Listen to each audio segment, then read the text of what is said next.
Tuhan Allah Bapa kami yang kami kasihi, yang kami kenal di dalam nama Tuhan Yesus, kami sungguh mengucap syukur dan berterima kasih untuk kemurahan dan untuk cinta kasih Tuhan yang telah Tuhan nyatakan di dalam kehidupan kami.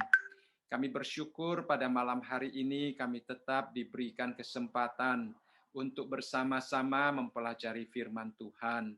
Kami sadar akan keterbatasan kami juga melihat begitu indah, tetapi juga begitu sulit juga bagi kami untuk mengerti sepenuhnya akan firman Tuhan.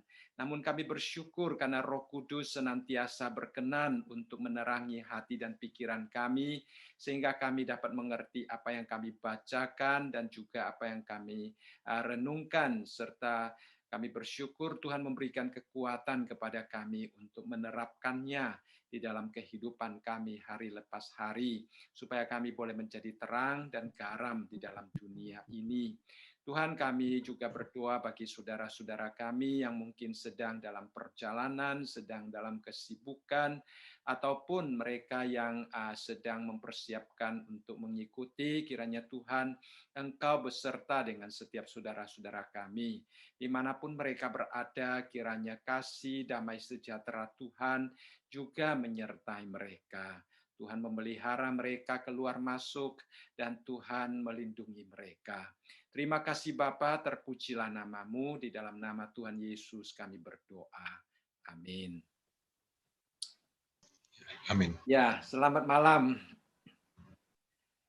Malam ini kita akan meneruskan pembahasan kita. Kita akan melihat dari ayat yang ke-14 ya. Nah, dari ayat yang ke-14 seperti yang minggu lalu saya katakan bahwa ayat yang ke-14 sampai ayat yang ke-17 itu menuliskan berkat Tuhan yang luar biasa ya. Dan setiap kalimat-kalimat itu membuat kita merasa hati kita begitu terhibur, kita begitu dikuatkan, dan juga kita melihat bagaimana kedekatan kita dengan Tuhan, bagaimana kita sebagai orang Kristen hidup dengan satu arah dan tujuan yang sangat jelas, dan juga kita mempunyai pengharapan di dalam Tuhan. Itu penting ya. Selama 13 bulan pandemi kita melihat banyak sekali harapan manusia seolah-olah sudah dihancurkan ya. Nah, mimpi-mimpi manusia, rencana-rencana manusia, tujuan-tujuan hidup manusia kebanyakan sepertinya mulai berantakan karena mereka tidak tahu bagaimana akan melangkah untuk hari-hari yang akan datang ya. Banyak pertanyaan-pertanyaan, banyak kesulitan-kesulitan terjadi ya saudara sekalian. Jadi kita melihat banyak sekali hal-hal yang terjadi yang membuat hati kita menjadi bertanya-tanya apa yang akan terjadi di hari kemudian ya. Hari Minggu pagi-pagi saya bangun, lalu saya melihat di handphone saya ada WhatsApp notification. Saya buka, ternyata salah satu alumni Aletheia ya, teks saya. Dia di Jakarta, dia bilang ada salah satu alumni yang di adik kelas saya ya. Adik kelas saya, setelah saya lihat alumni tersebut, ternyata dia adalah pengapit laki-laki ya, pengapit saya. Jadi dia katakan bahwa alumni tersebut minggu sebelumnya itu ada pernikahan di Batu, dia ikut. Dan minggu pagi-pagi kemarin saya terima mesej bahwa kita diminta doa untuk persiapan-persiapan pemakamannya dan menghibur istrinya dan anak-anaknya. Satu hal yang sangat mengejutkan juga. Jadi kita melihat selama 13 bulan yang lalu kita mengalami pandemi ya, sekarang sudah mungkin 14 bulan. Kita melihat begitu banyak manusia yang terpengaruh oleh COVID tersebut, bahkan tujuan hidup, rencana-rencana sudah kayaknya tidak dapat dilaksanakan. Tapi kita melihat di dalam Tuhan ya. Tuhan mempunyai rencana yang indah. Tuhan memberikan kepada kita harapan yang begitu indah ya, yang dapat kita baca di dalam ayat-ayat yang akan kita baca pada hari ini. Dan biarlah itu yang akan menghibur kita, menguatkan kita, dan juga menolong kita untuk menjadi orang Kristen yang lebih tangguh, yang lebih kuat di dalam menghadapi dunia ini. Ya, jadi kita akan melihat banyak ide-ide yang hebat, kebenaran yang sangat misterius ya. Kehidupan seorang Kristen yang dipimpin oleh Tuhan begitu luar biasa, status kita di hadapan Allah, apa yang dibawahkan oleh status kita sebagai anak Allah, itu luar biasa saudara sekalian, satu hal yang sangat indah yang akan kita bahas pada malam hari ini. Nah, di dalam ayat yang ke-14 dikatakan di sini, semua orang yang dipimpin Roh Allah adalah anak Allah. Nah, pertama-tama kita melihat di sini dikatakan bahwa dasar berkat kita yang kita terima di hadapan Tuhan adalah identitas kita yang begitu jelas di hadapan Allah, yaitu kita sebagai anak Allah. Wah, luar biasa saudara sekalian. Kita ini adalah anak Allah. Dan Calvin pernah mengatakan demikian, bahwa semua berkat Allah adalah milik putranya, saudara sekalian ya. Kita adalah putra ya, dimaksudkan putra adalah putra-putri Allah ya, anak-anak Allah. Semua berkat Allah adalah milik anak-anaknya. Karena di ayat-ayat selanjutnya kita juga akan melihat bagaimana dikatakan bahwa kita adalah ahli waris Allah. Nah, luar biasa. Jadi kita yang dipimpin oleh Roh Allah dikatakan di sini adalah anak-anak Allah. Segala berkat yang berkelimpahan akan secara otomatis, saudara sekalian, diberikan Allah kepada anak-anaknya. Ya, itu menjadi milik kita. Nah, kita melihat di sini ada satu hal yang mungkin perlu kita perhatikan, ya, yaitu ayat yang ke-14 dikatakan semua orang yang dipimpin Roh Allah adalah anak Allah. Kalau seandainya kalimat ini kita putar sedikit, kita katakan semua anak Allah adalah orang yang dipimpin Roh Allah. Apakah saudara setuju? Ya. Apakah saudara merasa bahwa kalimat yang di atas sama dengan kalimat yang di bawah? Nah, saudara sekalian coba kasih sedikit pendapat ya. Kira-kira menurut saudara bagaimana? Nggak sama, Pak, yang kedua. Yang kedua tidak sama ya, Pak ya. Yang di atas itu adalah firman Allah. Yang kedua itu belum tentu ya, Pak ya. Ya, baik. Ya, terima kasih. Ya, kedua kalimat ini tidak mempunyai pengertian yang sama ya. Kita kalau melihat kenyataan, tidak semua orang yang sudah percaya hidup di bawah pimpinan daripada Roh Kudus. Jadi kita harus mempunyai satu ketekatan, berinisiatif secara aktif untuk menyerahkan diri kita, baru kita dapat dipimpin oleh Roh Kudus. Karena apa? Karena manusia tidak bersifat netral ya. Manusia itu mempunyai kecenderungan untuk hidup di bawah Tuhan atau untuk hidup di bawah pimpinan iblis seperti yang dikatakan tadi ya. Nah, kita harus mengambil keputusan apakah kita mau dipimpin oleh Roh Kudus atau dipimpin yang lain. Misalnya kedagingan kita ya, sifat-sifat kebiasaan kita yang begitu mengontrol hidup kita ya, tradisi-tradisi yang kita pelajari ya belum tentu sejajar dengan firman Tuhan. Kadang-kadang itu menjadi patokan di dalam hidup kita ya. Mengapa ada kesulitan bagi kita untuk berkomunikasi dengan orang-orang Katolik? Karena Katolik itu membuat tradisi itu menjadi sejajar dengan Alkitab. Karena apa? Mereka mengatakan kanonisasi, ya saudara tahu kanonisasi adalah penentuan buku-buku Alkitab.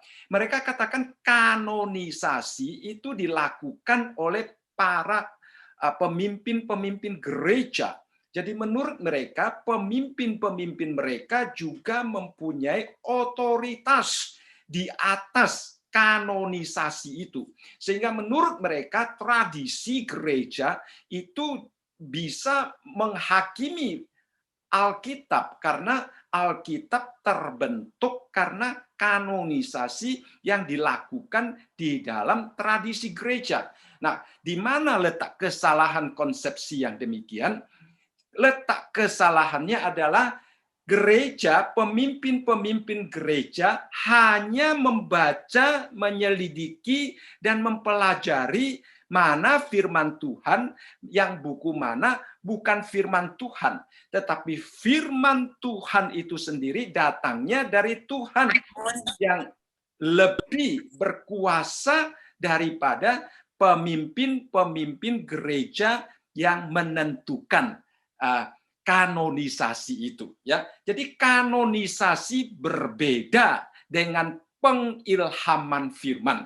Nah, mereka menyamakan antara kanonisasi dan inspirasi firman Tuhan, sehingga mereka menganggap bahwa tradisi itu sejajar, ya. Nah, jadi kadang-kadang kita melihat di dalam gereja Katolik, mereka tidak sepenuhnya dipimpin oleh Roh Kudus, tetapi tradisi-tradisi gereja yang begitu menguasai dan mengontrol mereka di dalam kehidupan bergereja mereka, ya. Jadi sehingga kita melihat tidak semua orang menyebut diri sebagai anak Allah adalah orang-orang yang dipimpin oleh Roh Kudus. Kita harus secara sadar, secara aktif menyerahkan diri kepada Roh Kudus, ya. Itulah sebabnya saudara sekalian, tidak gampang, ya, tidak gampang. Kita melihat ada orang-orang yang kalau tidak dipimpin oleh Roh Kudus, mereka tidak akan mempunyai pergumulan seperti kita, saudara sekalian. Orang yang dipimpin oleh Roh Kudus, di sini dikatakan semua orang yang dipimpin Roh Allah adalah anak Allah, saudara sekalian. Kalau Roh Allah yang memimpin kita, Roh Allah akan menolong kita, Roh Allah akan menguasai pikiran kita, Roh Allah akan menguasai seluruh kehidupan kita. Nah, inilah perbedaan yang sangat penting antara orang Kristen yang dipimpin oleh Roh Allah dengan orang-orang yang tidak dipimpin oleh Roh Allah, bahkan orang-orang yang bukan Kristen. Ya, saudara sekalian, kalau bukan orang-orang bukan anak Allah, mereka tidak akan merasa bersalah kalau mereka tamak, ya saudara sekalian. Kalau kita tamak, Roh Kudus akan mengingatkan kita bahwa itu adalah perbuatan yang tidak baik. Kita tidak menjadi pengurus yang Tuhan percayakan secara baik, ya. Jadi kalau kita sampai tamak, kita akan merasa bersalah. Tetapi orang-orang yang tidak mengenal Tuhan, kalau mereka merasa tamak, mereka menganggap itu sesuatu yang rumlah bagi mereka, ya. Kalau mereka mendapatkan keuntungan pribadi, demi mendapatkan keuntungan pribadi, mereka menginjak-injak hak orang lain, mereka merasa mereka lebih kuat, mereka lebih mampu, ya saudara sekalian. Mereka tidak merasa bersalah. Jadi saudara sekalian, berbeda dengan kita, ya. Nah, kalau saudara pernah mendengar satu istilah di dalam bahasa Mandarin, ya, mereka katakan "Ren bu wei ji, tian zhu di mie". Artinya apa, saudara sekalian? Mereka katakan manusia kalau tidak hidup untuk dirinya sendiri, maka bumi pun akan mati, katanya. Saudara sekalian, bumi pun akan lenyap, katanya. Jadi manusia harus mengasihi diri sendiri, harus hidup untuk diri sendiri. Itu konsep mereka. Nah, memang kalau kita melihat kalimat ini dari awal-awalnya, istilah kalau kita tidak hidup untuk diri kita sendiri, itu pengertiannya adalah kita harus melatih karakter yang baik. Tetapi kemudian hari istilah hidup untuk diri sendiri diartikan untuk memuaskan diri kita sendiri, ya saudara sekalian. Jadi kita berbeda, saudara sekalian. Kita sebagai anak-anak Tuhan yang dipimpin oleh Roh Allah, maka Allah mengukur mengukur perbuatan kita, pikiran kita, sikap hidup kita sesuai dengan ukuran Allah, ya, bukan ukuran kita sebagai manusia, bukan ukuran tradisi kita, bukan ukuran ajaran nenek moyang kita, ya, tetapi ukuran firman Tuhan. Jadi kita harus selalu hati-hati, jangan sampai kita mengecewakan Roh Kudus, ya. Roh Kudus berkenan tinggal di dalam hati kita, ya, seperti pertanyaan yang pernah ditanyakan oleh Gunardi, ya, kalau kita berbuat dosa apakah Roh Kudus tetap di dalam hidup kita, Saudara sekalian, ya. Nah, tetapi kita tidak merasakan, tidak mengalami akan pimpinan daripada Roh Kudus itu, ya. Saudara mungkin pernah mendengar seorang yang bernama John Wesley, ya. Dia adalah seorang Inggris yang lahir tahun 1703 dan meninggal 1791. Asalnya dia adalah seorang ahli teologi dan pendeta daripada Anglican, ya. Anglican adalah gereja yang ada di Inggris. Kemudian dia begitu hidup takut kepada pimpinan Tuhan dan dia mengadakan suatu kebangunan rohani yang ada di Inggris, saudara sekalian. Dia mengajak orang-orang berdoa, mengajak orang-orang itu hidup takut akan Tuhan, ya. Setiap 5 menit dia katakan dia bergumul dan bertanya kepada dirinya sendiri, apakah saya sedang dipimpin oleh Roh Kudus atau tidak? Saudara sekalian, setiap 5 menit dia katakan dia akan bertanya kepada dirinya sendiri, apakah saya sedang dipimpin oleh Roh Kudus atau tidak? Nah, saudara sekalian, di bawah pimpinan daripada John Wesley ini, akhirnya saudara kita kenal dengan gereja Metodis, ya. Walaupun John Wesley sendiri dia tidak bermaksud untuk mendirikan gereja baru, tetapi pengikut-pengikutnya kemudian melihat adanya kebutuhan, akhirnya mereka memisahkan diri daripada Anglican dan mereka membuat satu gereja baru, kadang-kadang kita kenal sebagai Wesleyan ataupun gereja Metodis, saudara sekalian. Nah, orang yang sungguh-sungguh mau dipimpin oleh Roh Kudus, akhirnya dia dipakai oleh Tuhan sampai di bawah pimpinan kebangunan rohaninya dikatakan bahwa desa-desa tersebut sudah tidak perlu ada polisi dan sebagainya. Nah, saudara, itu luar biasa, ya. Itu satu hal yang luar biasa. Nah, kalau kita dipimpin oleh Roh Kudus, saudara sekalian, ya, dikatakan di sini semua orang yang dipimpin oleh Roh Kudus adalah anak Allah. Kalau kita dipimpin oleh Roh Kudus, kita akan menghasilkan buah Roh Kudus, saudara sekalian. Ya, dikatakan seperti yang dikatakan di dalam ayat Galatia, ya, pasal 5 ayat yang ke-26, 22 sampai ayat yang ke-26, saudara sekalian. Seringkali kita mengatakan buahnya satu, tetapi rasanya, ya, ada 9 rasa, saudara sekalian. Kalau kita melihat buah yang pertama di sini disebutkan adalah kasih, ya. Kasih adalah buah yang paling mendasar di dalam kehidupan Kristiani kita, ya. Tuhan Yesus juga pernah berkata, aku memberi perintah baru kepada kamu, yaitu supaya kamu saling mengasihi, sama seperti aku telah mengasihi kamu, demikian pula kamu harus saling mengasihi. Jadi istilah harus di sini merupakan suatu kewajiban, ya, sesuatu yang tidak dapat tawar-menawar, saudara sekalian. Kita harus saling mengasihi. Ya, tidak ada alasan bagi kita untuk berkata saya tidak mengasihi. Ya, bahkan di dalam Matius pasal yang kelima ayat yang ke-44 dengan jelas di sini dikatakan, tetapi aku berkata kepadamu, kasihilah musuhmu dan berdoalah bagi mereka yang menganiaya kamu. Kita melihat Tuhan Yesus pada waktu dia di atas kayu salib, dia memberikan teladan yang sangat indah, ya, berdoa untuk orang-orang yang menyiksa dia. Nah, saudara sekalian, itu hal yang kadang-kadang kita mungkin sudah mengerti. Kasihilah musuhmu. Ya mungkin mengatakannya itu tidak terlalu sulit. Kasihilah musuhmu. Kadang-kadang di dalam pujian juga kita menyanyikan kasihilah musuhmu. Tapi kalau kita memasuki kehidupan yang nyata, saudara sekalian ya, kalau kita masuk ke dalam kehidupan yang nyata, mengasihi musuh kita itu bukan hal yang gampang. Mengasihi musuh kita itu bukan hal yang gampang, ya. Nah, kita di sini dikatakan kita harus mengasihi musuh kita, bukan hanya begitu, kita harus berdoa bagi mereka yang menganiaya kamu. Bukan saja kita diminta untuk tidak membalas dendam, saudara sekalian, ya.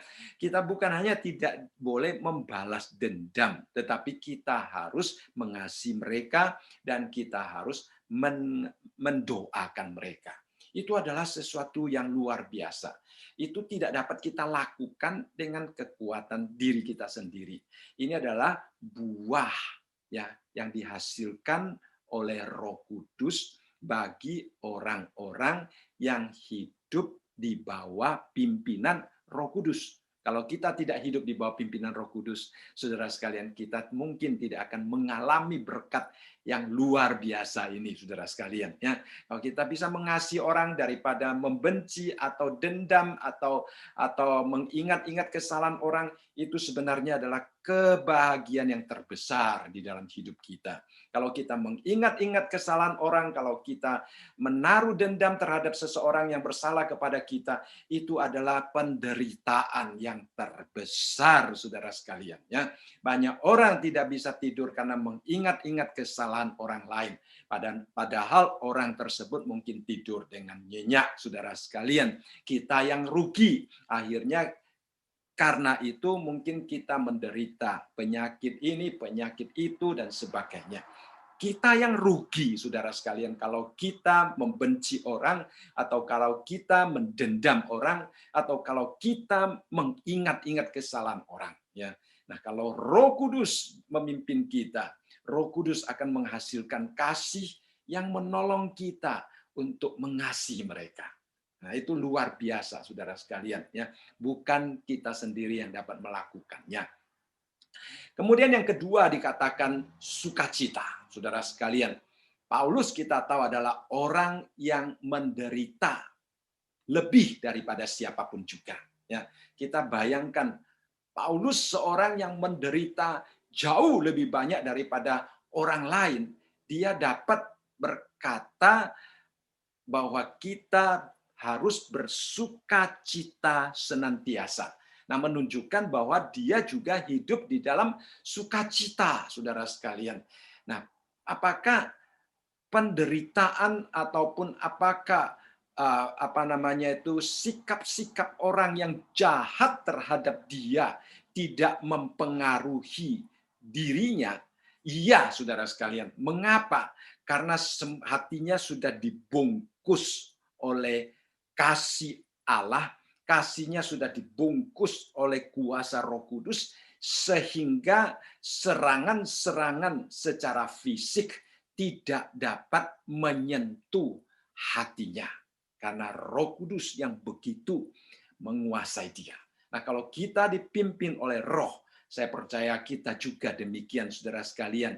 Apapun yang dikatakan oleh orang, apapun yang dilakukan oleh orang, itu tidak dapat menyentuh hati kita, tidak dapat mempengaruhi kondisi hati kita. Ya, bahkan hati yang penuh sukacita akan memberikan respons yang benar, akan memberikan respons untuk meredahkan, untuk menerima apapun juga yang terjadi di dalam hidup kita.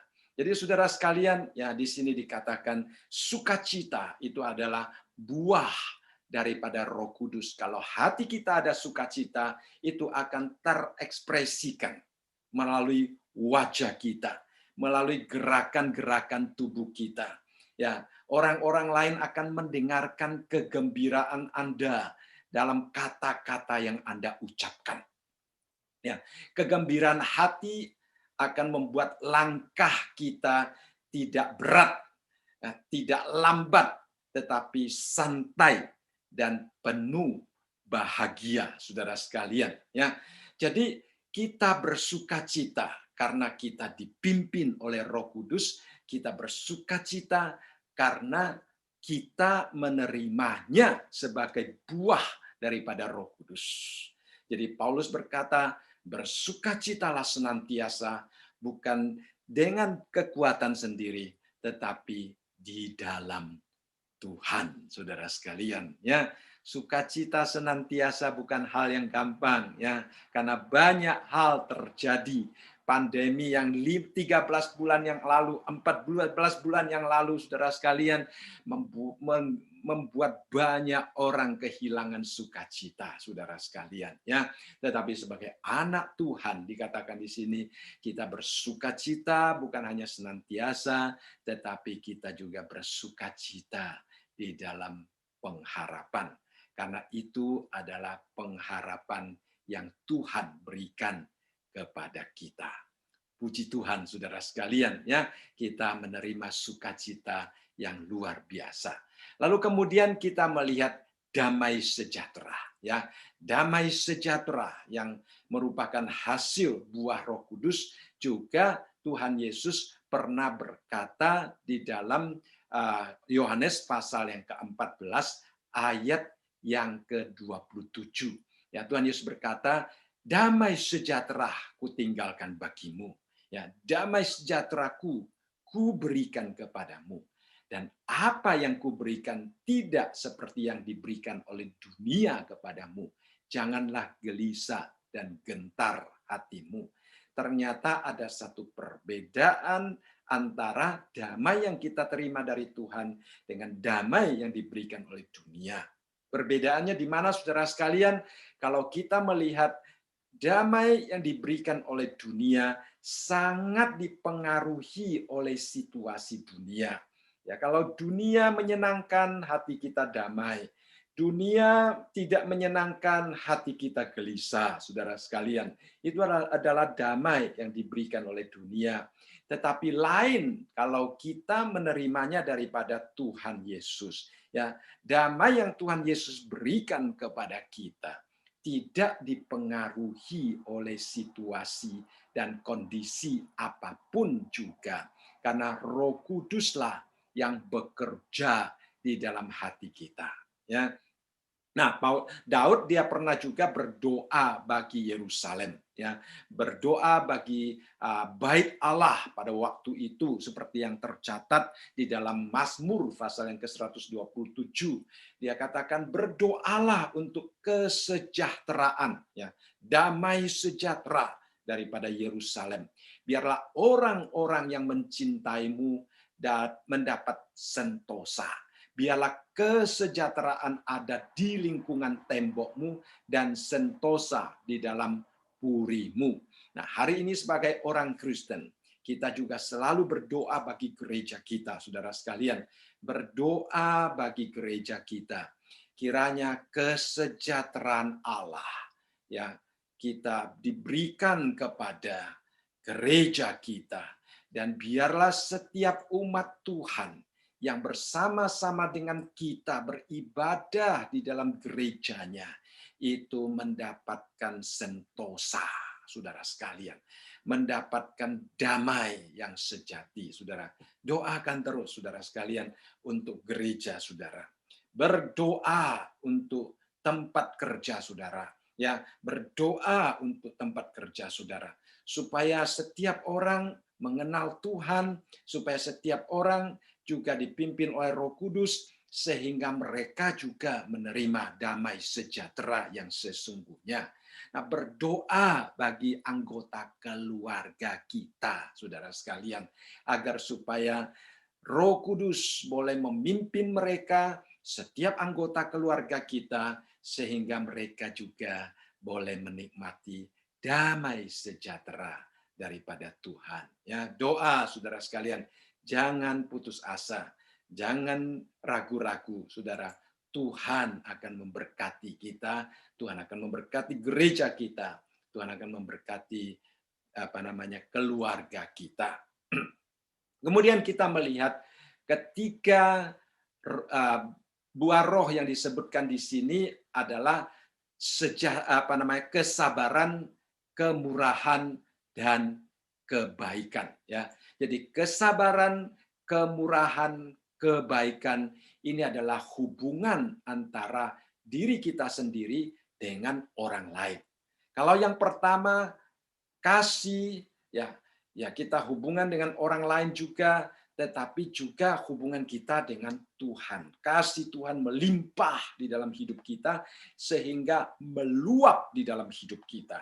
Ya, sukacita dan damai sejahtera adalah pekerjaan Roh Kudus di dalam memupuk akan diri kita, ya, sehingga kita menikmati hakikat yang sesungguhnya yang sebagaimana orang Kristen harus memilikinya, ya, yaitu sukacita, damai sejahtera, penuh cinta kasih.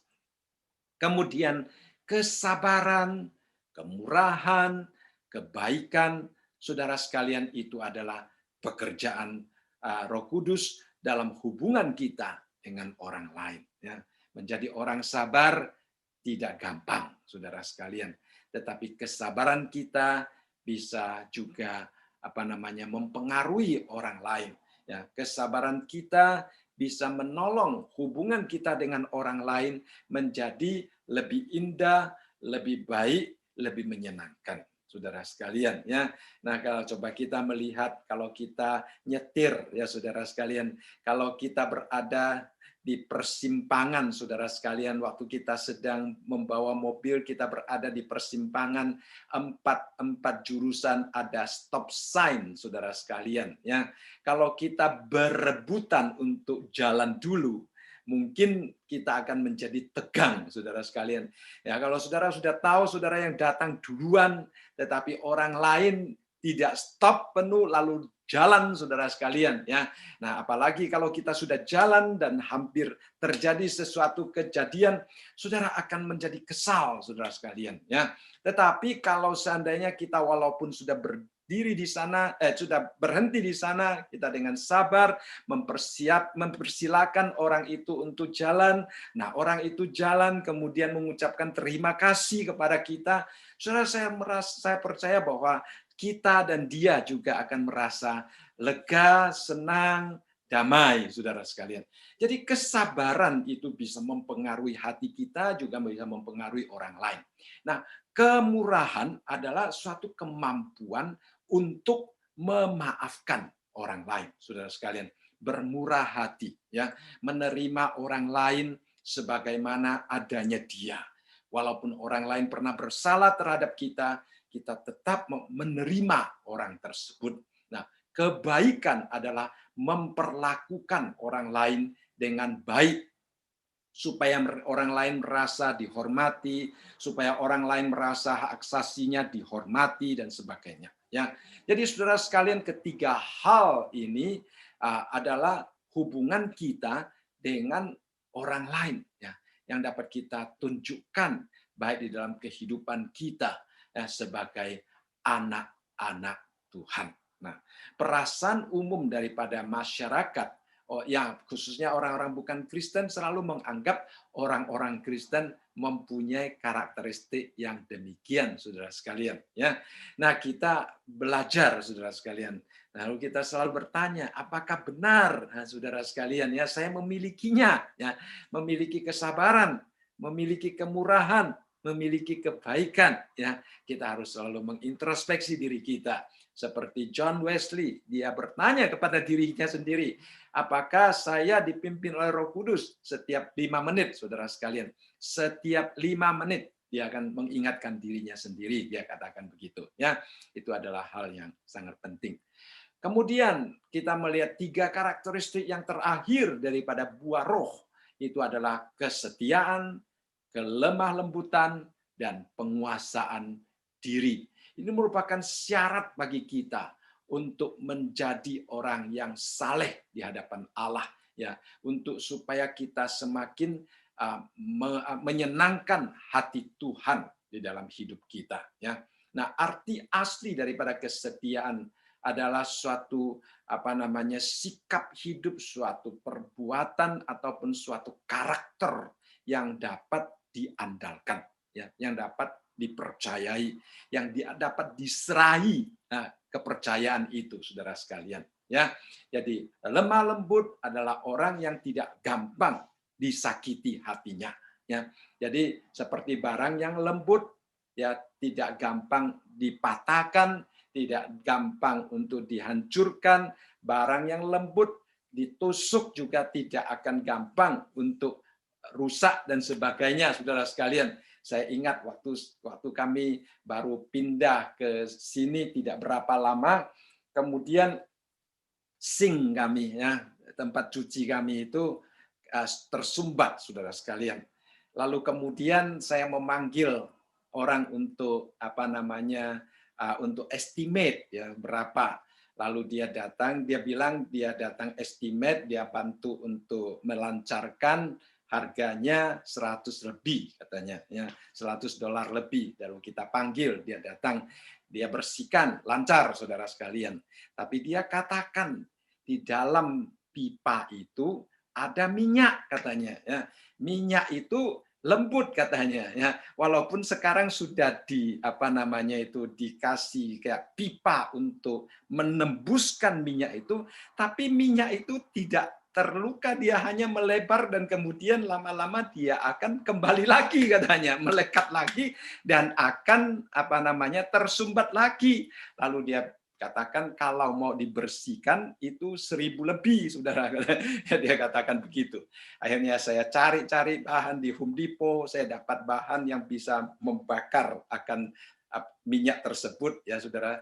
Ya, itu memang dikatakan dituang dari sink, tapi saya pakai pipa, saya masukkan sampai ke tempat minyak-minyak baru dituangkan, saudara. Pendek kata, saudara sekalian, ya, akhirnya sumbat itu terselesaikan, saudara sekalian. Ya, akhirnya sumbat itu terselesaikan. Hanya tidak sampai $10 saya ingat untuk beli bahannya. Ya, tadinya minta orang bersihkan harus 1.000 lebih. Nah, yang saya tekankan adalah minyak yang ada di dalam pipa itu lembut katanya, ya. Walaupun ditembusi dengan pipa kecil itu dia sudah kelihatannya sudah ada lubangnya dan bisa lancar airnya, tetapi itu tidak membuang minyak itu, dia hanya melebar sedikit, nanti kemudian dia akan kembali lagi. Nah, kelemah lembutan kita, hati kita mirip seperti begini, saudara sekalian. Sesuatu yang datang mungkin mencoba melukai kita, tetapi kelemah lembutan adalah suatu hati yang tidak pernah akan terluka, saudara sekalian. Ya, nah, itu adalah kuasa daripada Roh Allah yang memberikan kepada kita. Demikian juga kelemah lembutan hati kita hanya akan tunduk kepada Allah, ya, dan menyesuaikan diri serta melakukan segala sesuatu sesuai dengan apa yang Tuhan kehendaki, ya. Di dalam Matius pasal yang kelima, ayat yang kelima dikatakan, berbahagialah orang yang lemah lembut karena mereka akan memiliki bumi. Ya, luar biasa, saudara sekalian. Kita melihat buah roh. Dan yang terakhir dikatakan di sini adalah penguasaan diri, saudara sekalian. Ya, penguasaan diri adalah hal yang paling perlu kita perhatikan, terutama semakin berumur kita, semakin kita harus berwawasan, saudara sekalian, terhadap penguasaan diri. Ya, misalnya waktu kecil, waktu muda, banyak yang boleh kita makan, ya. Setelah berumur, saudara sekalian, kita harus mengurangi segala-galanya, ya, saudara sekalian. Itu penguasaan diri yang luar biasa, saudara sekalian, dalam kehidupan sehari-hari, saudara sekalian, ya. Tetapi kita tidak dapat melakukannya dengan kekuatan diri sendiri, ya. Ada seorang ibu, dia punya diabetes, saudara sekalian, ya. Nah, keluarganya takut sekali dia makan sesuatu yang manis. Tetapi dia suka manis, ya. Dia selalu menyembunyikan gula-gula di bawah rancangnya dan sebagainya, saudara sekalian. Ya, jadi itulah hal yang sering kali terjadi yang kita dengar, saudara sekalian. Ya, penguasaan diri adalah kuasa daripada Tuhan. Walaupun kelihatannya sesuatu yang harus dimiliki oleh setiap orang, tetapi tidak dapat dilakukan oleh seseorang kalau tidak di bawah pimpinan oleh Roh Kudus. Jadi penguasaan diri boleh dikatakan kita perlukan di dalam setiap aspek kehidupan kita. Tadi katakan soal makanan, kita harus menguasai diri terhadap makanan-makanan, karena kalau tidak akan membahayakan diri kita. Ya, masalah uang kita juga demikian, saudara sekalian, ya. Kita harus menguasai diri. Masalah emosi lebih-lebih lagi, saudara sekalian, ya. Jadi kita harus belajar menahan diri, apalagi saat ini adalah saat serba internet, saudara sekalian, ya. Kita harus belajar bagaimana mengatur waktu kita supaya tidak membuang waktu-waktu yang sangat berharga yang telah Tuhan percayakan kepada kita. Jadi menguasai diri adalah sesuatu yang sangat penting, tetapi tidak dapat mengandalkan diri sendiri. Kadang-kadang kita dapat menguasai diri, mengandalkan diri sendiri, tapi hanya bertahan sementara saja. Tidak akan bertahan selamanya. Hanya pada waktu Roh Kudus bekerja, kita dapat sungguh-sungguh menguasai diri kita. Ya, jadi kita harus sungguh-sungguh mau diubah temperamen kita, saudara sekalian, dan kita menguasai diri kita sedemikian rupa. Ya, jangan kita menganggap, saya sudah memang orangnya begitu, saudara sekalian. Kadang-kadang kita berkata, inilah saya, ya, dan kita tidak ingin berubah. Kalau kita sendiri tidak mau berubah, Roh Kudus juga tidak dapat merubah kita. Tetapi kalau kita mau di bawah pimpinan Roh Kudus, saudara sekalian, kita akan melihat bahwa buah-buah ini akan kita alami di dalam hidup kita. Nah, saudara sekalian, buah Roh Kudus di sini berbeda dengan karunia Roh Kudus. Ya. Pentingnya kita dipimpin oleh Roh Kudus, apalagi kita orang-orang yang diberikan karunia-karunia yang khusus, saudara sekalian.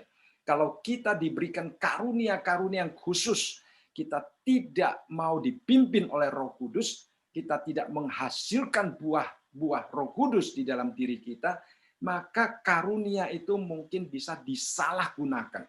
Itulah sebabnya kadang-kadang kita melihat ada ketidaksatuan di dalam gereja Tuhan, ya, karena orang-orang mungkin mempunyai karunia yang luar biasa, tetapi tidak disertai dengan hati yang mau dipimpin oleh Roh Kudus, ya.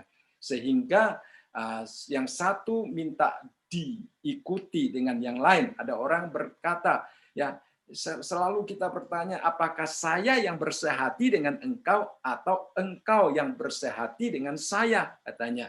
Tapi sebenarnya jawaban yang benar adalah saya bersehati dengan Tuhan, engkau bersehati dengan Tuhan, maka karunia yang Tuhan percayakan kepada saya akan disalurkan sesuai dengan maksud Tuhan. Karunia yang Tuhan percayakan kepada kamu akan disalurkan sesuai dengan maksud Tuhan. Ada satu roh yang memimpin kita, yang manage akan karunia yang dipercayakan kepada kita. Maka karunia itu akan terlaksana dengan baik, ya. Seperti yang dikatakan di sini, kita harus saling menghormati, ya, saudara sekalian. Jadi dikatakan di dalam ayat yang ke-25, jikalau kita hidup oleh roh, baiklah hidup kita juga dipimpin oleh roh, dan janganlah kita gila hormat, ya saudara sekalian. Janganlah kita saling menantang dan saling mendengki. Nah, kalau kita mempunyai karunia tetapi tidak dipimpin oleh roh, tidak saling menghormati satu dengan yang lain, maka kita mungkin akan saling menunjukkan akan kehebatan karunia kita, dan mungkin kita akan saling mendengki kalau orang lain mempunyai karunia yang lebih baik daripada kita, sehingga karunia itu tidak berfungsi sebagaimana seharusnya karunia itu berfungsi, sehingga Tuhan tidak mendapatkan kemuliaan di dalamnya. Ya, jadi kita kalau menerima karunia, kita juga harus hidup di bawah pimpinan Roh Allah. ya. Jadi kalau Roh Allah yang memimpin kita, maka kita akan memiliki kesatuan yang sejati, baik di dalam gereja Tuhan maupun di dalam kehidupan sehari-hari. Ya, itu saudara sekalian ya, di dalam ayat yang ke-14 bahwa semua orang yang dipimpin oleh Roh Allah adalah anak-anak Allah. Baik, sampai di sini apakah ada pertanyaan atau sharing sebelum kita memasuki ayat yang ke-16? Ya, kita melihat di ayat yang ke-15, sorry. Ayat yang ke-15 di sini dikatakan sebabnya, sebab. Jadi ayat yang ke-14 mengatakan semua orang yang dipimpin oleh Roh adalah anak-anak Allah. Lalu kemudian dikatakan sebabnya. Sebab apa? Sebab kamu tidak menerima roh perbudakan yang membuat kamu menjadi takut lagi, tetapi kamu telah menerima roh yang menjadikan kamu anak Allah. Oleh roh itu kita berseru, ya Aba, ya Bapa. Nah, saudara, memang pada waktu kita membaca akan ayat ini di dalam bahasa Indonesia, kita akan melihat ada istilah roh dalam huruf kecil, ya, roh perbudakan memakai huruf kecil, dan roh yang menjadikan kamu anak Allah dalam huruf besar. Tetapi itu tidak ada di dalam bahasa aslinya. Artinya bahasa aslinya itu tidak membedakan apakah itu huruf besar, Roh Kudus, atau huruf kecil. Ya, saudara sekalian. Ya, itu sudah mengadakan penafsiran, saudara sekalian. Sebenarnya pada waktu bahasa Indonesia ini diterjemahkan, mungkin juga terjemahan dari bahasa lain. Sehingga kelihatannya sudah memakai huruf besar dan huruf kecil untuk membedakan ini roh manusia atau roh yang jahat, ini Roh Kudus, ya saudara sekalian.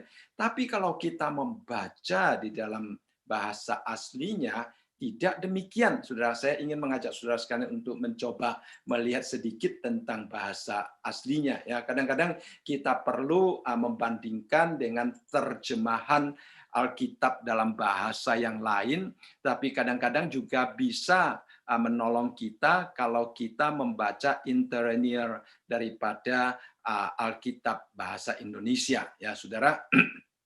Kita akan coba melihat di sini. Apakah bisa kelihatan jelas? Ya, bisa Pak. Ada nomor-nomornya strong. Ya, jadi kita melihat di sini roh. Di dalam ayat yang ke-14 ada satu huruf 4151. Ya. Lalu di dalam ayat yang ke-15 juga ada dua kali keluar 4151 ya. Nah, kita melihat apa arti daripada 4151. Di situ dikatakan adalah pneuma ya. Pneuma boleh itu adalah netral, bisa spirit secara umum, bisa juga Holy Spirit ya dan sebagainya, saudara sekalian. Jadi pneuma itu sebenarnya netral di sini ya, mengatakan tentang roh.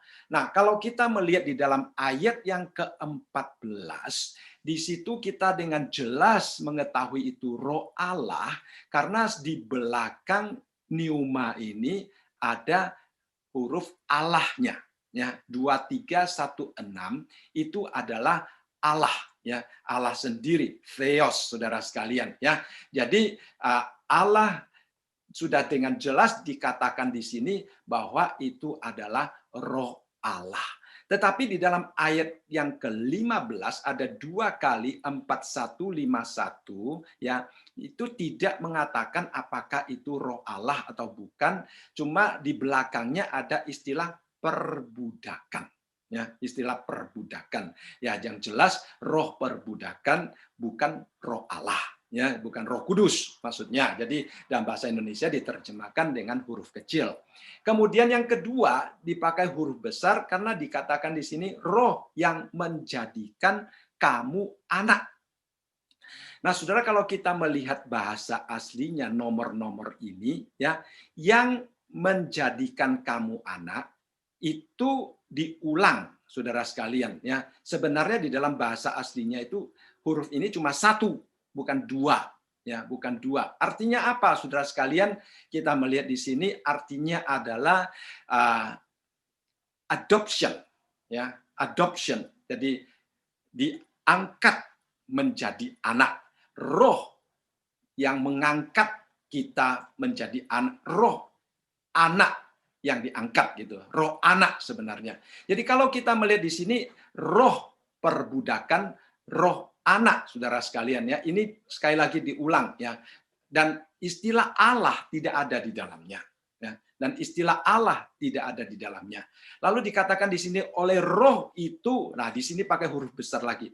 Oleh roh itu kita berseru ya. Nah, istilah 2896 ya, kita melihat di sini itu adalah hanya mengatakan berseru. Jadi kita sebenarnya di sini dikatakan ya, kalau kita melihat dari King James di sini kita melihat di dalam ayat yang ke-15 mungkin akan lebih jelas. Tidak ada pengulangan, saudara sekalian ya. Kita melihat di sini ya. Jadi ini adoption ini tidak ada pengulangan. Anak dan kita berseru ya Aba, ya Bapa. Jadi apakah ini Roh Kudus atau apakah roh baru yang kita terima setelah kita percaya kepada Tuhan Yesus, itu merupakan sesuatu perdebatan sebenarnya di sini ya. Jadi kita melihat di sini roh yang menjadikan kita sebagai anak. Kalau saya mencoba untuk menerjemahkan secara bebas, di sini kita akan melihat ya, saudara sekalian, sebenarnya Paulus menulis dua kalimat yang sejajar, saudara sekalian. Dua kalimat yang sejajar.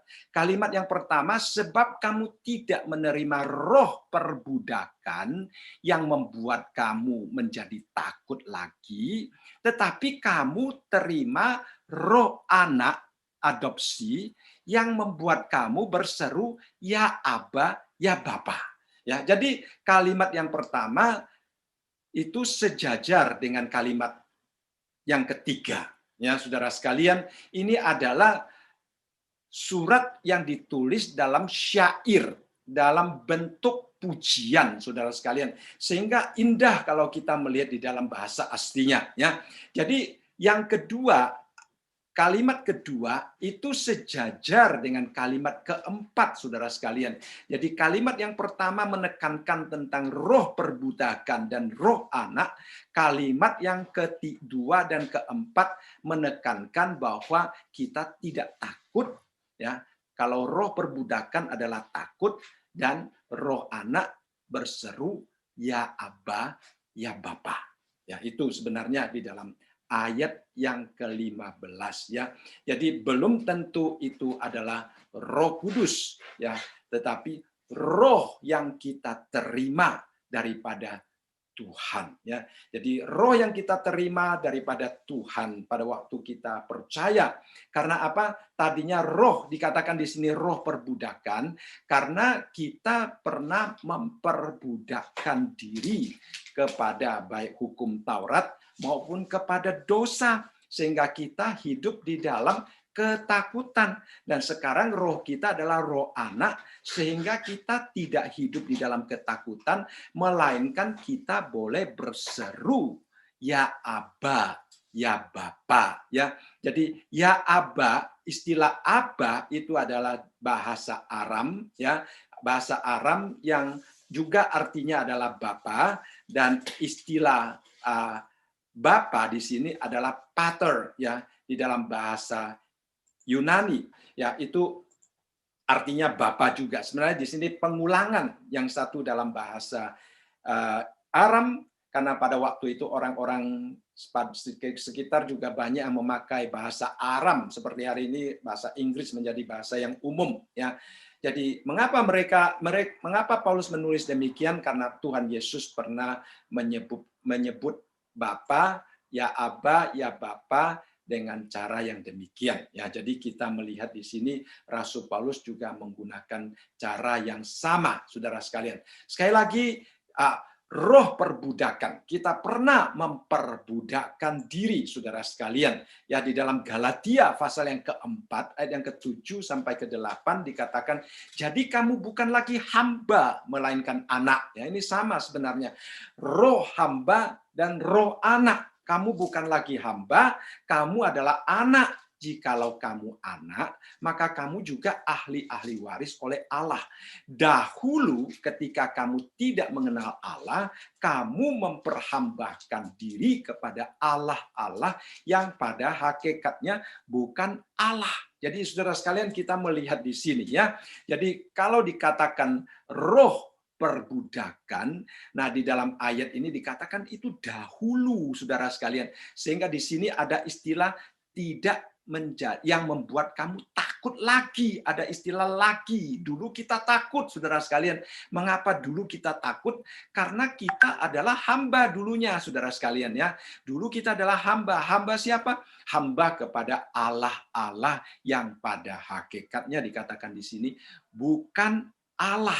Jadi kita hidup di dalam ketakutan ya. Tetapi setelah kita diangkat sebagai anak, saudara sekalian, kita boleh menyebut dia sebagai ya Abba, ya Bapa, saudara sekalian ya. Lalu seperti juga yang dikatakan di dalam Kejadian, saudara sekalian, kita melihat pada waktu Adam dan Hawa jatuh di dalam dosa, mereka hidup di dalam ketakutan, saudara sekalian. Mereka mendengar Allah berjalan-jalan dalam taman itu, mereka menyembunyikan diri, saudara sekalian, ya, karena dosa. Jadi kita pada waktu menjadi hamba dosa, kita memiliki roh perbudakan, kita hidup di dalam ketakutan.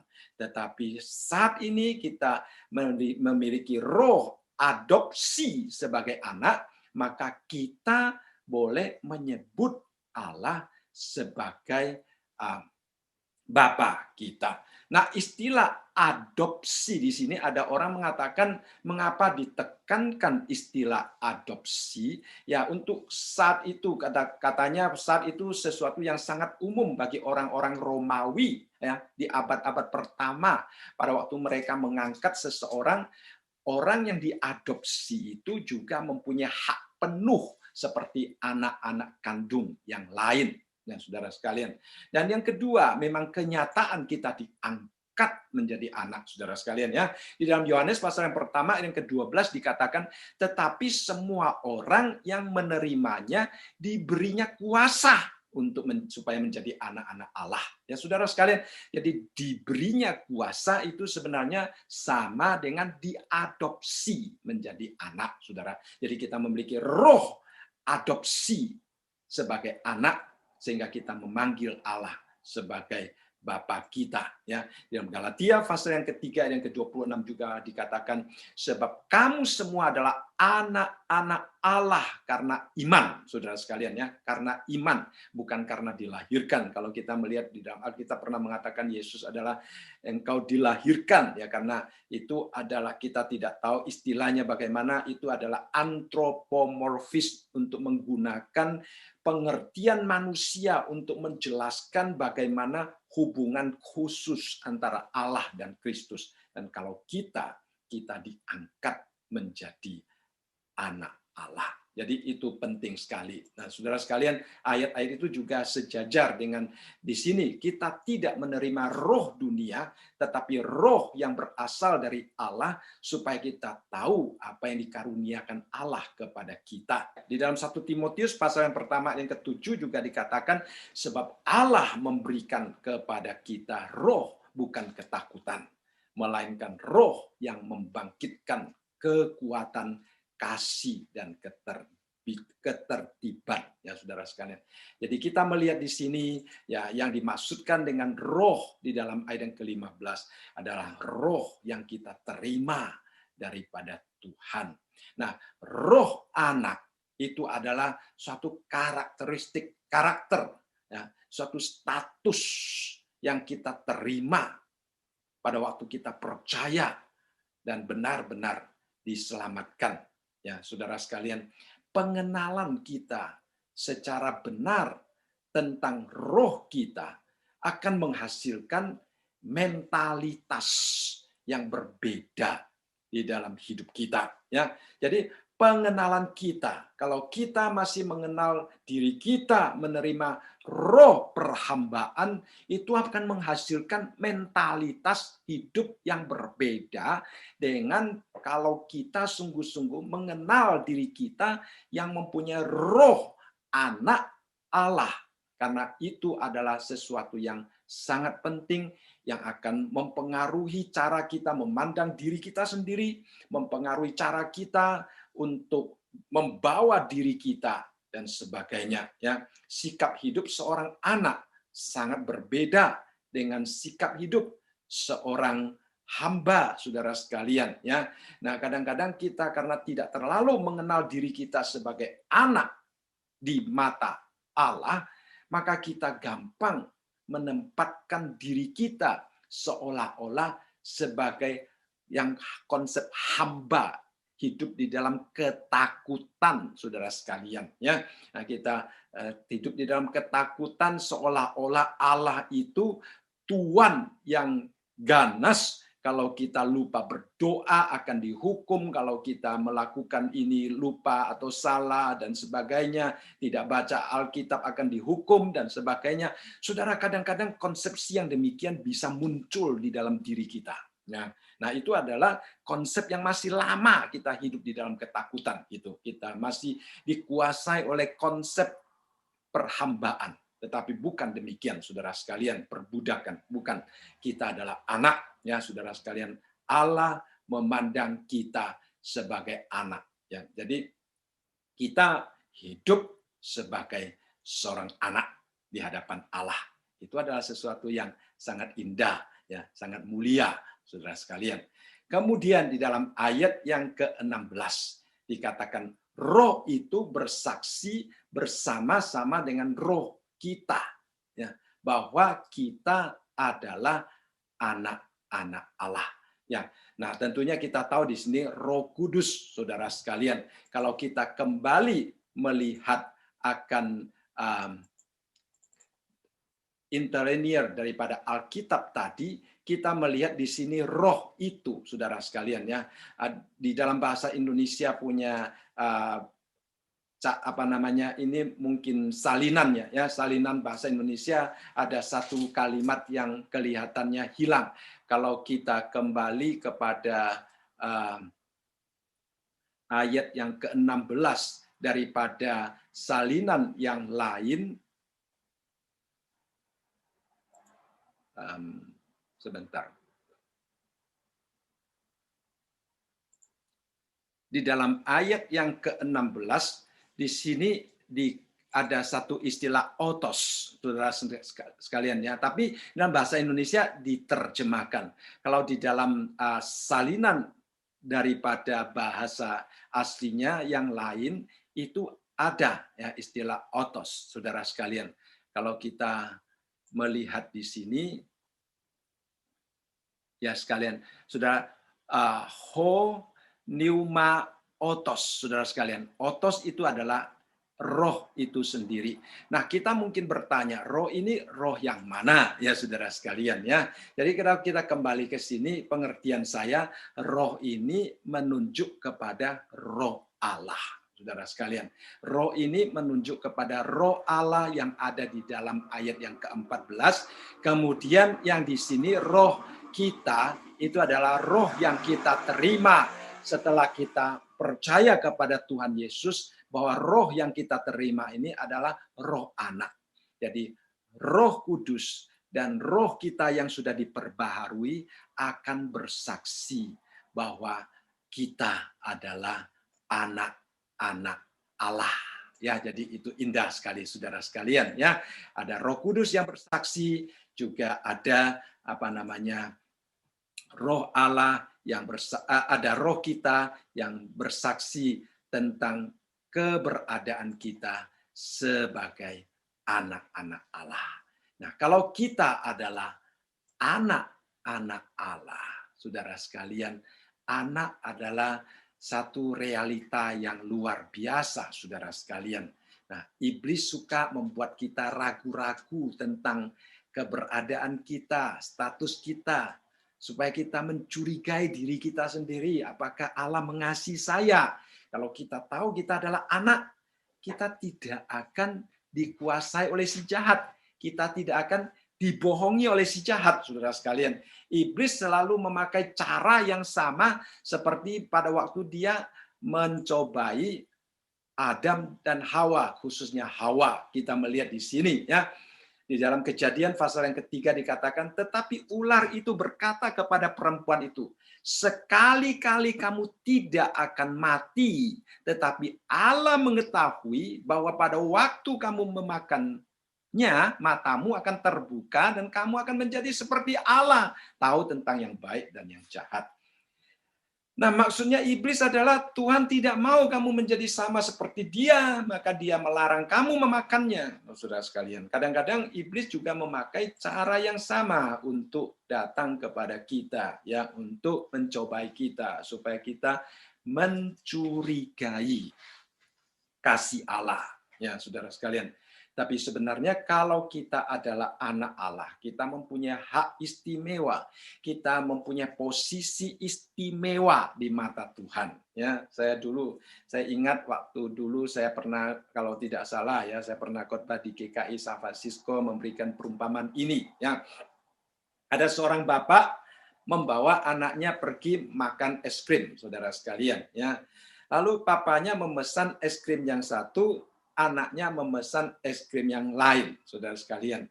Lalu anaknya melihat es krim papanya itu kelihatannya enak sekali. Lalu bilang kepada papanya, Pak, kelihatan es krim papa enak ya. Lalu papanya bilang, kamu mau coba enggak? Katanya ya. Lalu dia mengambil sendoknya, menyedok akan es krim papanya, lalu memakannya ya, saudara sekalian. Nah, pertanyaan saya, kalau seandainya ya orang yang melayani atau orang lain datang berkata, ya, wah, Pak, es krimnya enak. Apakah kita berkata, mau coba enggak? Atau suruh dia ambil sendoknya, mencoba akan es krim kita? Tentunya tidak, saudara sekalian. Hanya anak yang diizinkan oleh Bapak tersebut melakukan hal yang demikian. Mengapa? Karena dia istimewa di matanya, saudara sekalian. Ya, jadi kalau kita mempunyai roh anak, kita adalah anak, saudara sekalian, kita adalah sangat istimewa di mata Tuhan. Ya, kita adalah sangat istimewa di mata Tuhan. Kemudian di dalam ayat yang ke-17 itu berbicara tentang warisan yang kita akan terima ya sebagai sebagai anak Allah. Jadi di dalam ayat yang ke-17 di sini dengan sangat jelas dikatakan, dan jika kita adalah anak, maka kita juga adalah ahli waris. Nah, mungkin saya akan membahas ayat ini minggu depan. Ya, saya tidak ingin tergesa-gesa di dalam membahas ayat ini.